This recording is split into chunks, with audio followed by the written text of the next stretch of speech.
S Beats exclusive.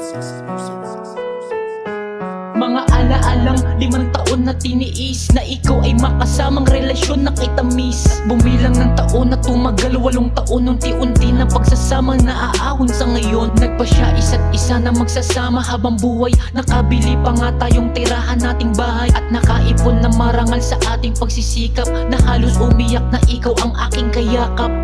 Hindi ko nga alam paano ko tutumbasan na ikaw ay kumapit sa ating mga sumpaan. Mga problemang binigay na halos kaiyak, na ika'y naniniwala sa akin nakatiyak, na ikaw ay positibo dahil sa ating pangarap. Ikaw ako sa dulo magsasamang natanggap, na ikaw ako tinatanong na masaya ba tayo. Sobrang bigat ng kalooban, masagot ang plano.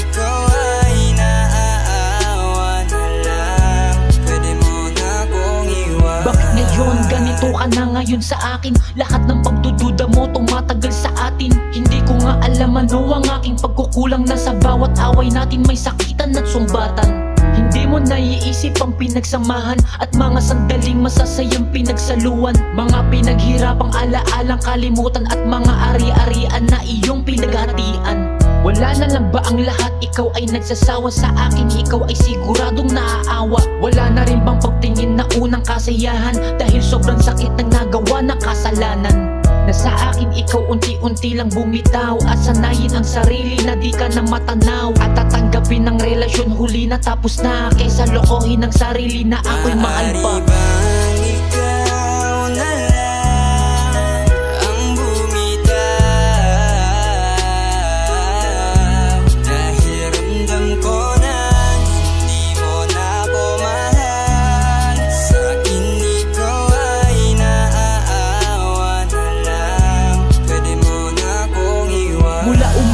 Mula gabi hanggang pagtulog, hanggang pagising, hindi mapakali sa mga sagutang wala namang patutunguhan. Dahil hindi rin papatalo at tumataas lang ang sagutan. Mga sinabi mo sa akin di maganda, na halos kahiya ko na parang ako'y may sala. Hindi ko nga alam kung bakit ka nagkaganyan sa mga iniisip mo sa akin na hindi maganda.